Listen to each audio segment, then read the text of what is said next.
One of the maps that interdisciplinarians often use is the system map. Here, the problem or research question serve as the system, and the map shows all the parts of the problem or the system, as well as the relationships between the parts.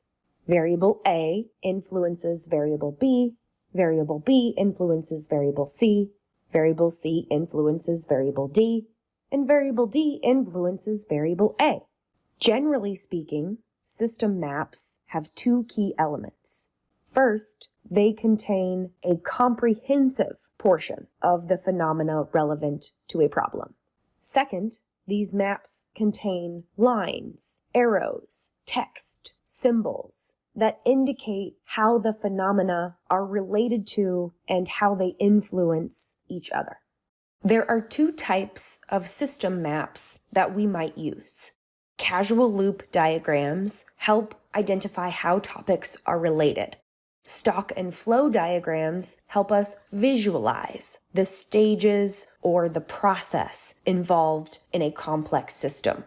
Both of these maps make it easier for us to identify relevant disciplines. More specifically, system maps have several benefits.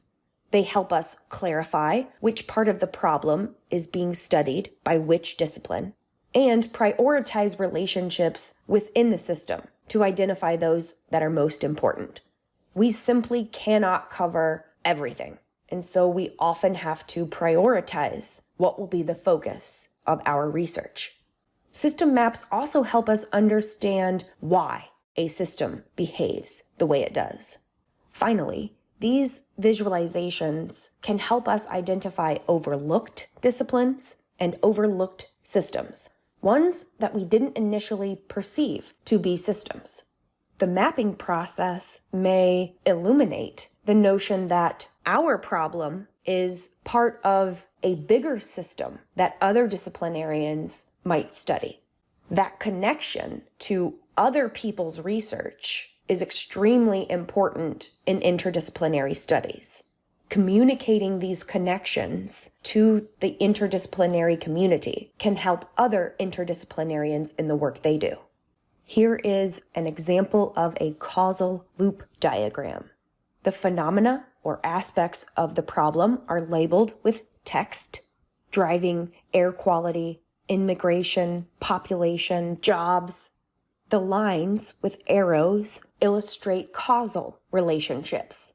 The subscript S shows phenomena that move in the same direction, and the subscript O shows phenomena that move in opposite directions. Please take a moment to pause the video and review this diagram. Here is an example of a stock and flow diagram. This one shows how people move through the stages of diabetes and the public health interventions designed to address the flow. Each box represents a stock or an accumulation of people.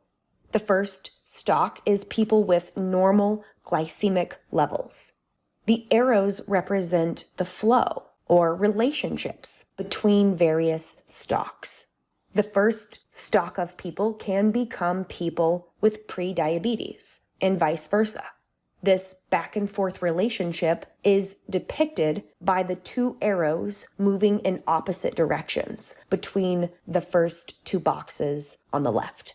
Between the second and third boxes, we can see an arrow moving only to the right, meaning once people develop diabetes, they cannot return to the pre-diabetes stock or state.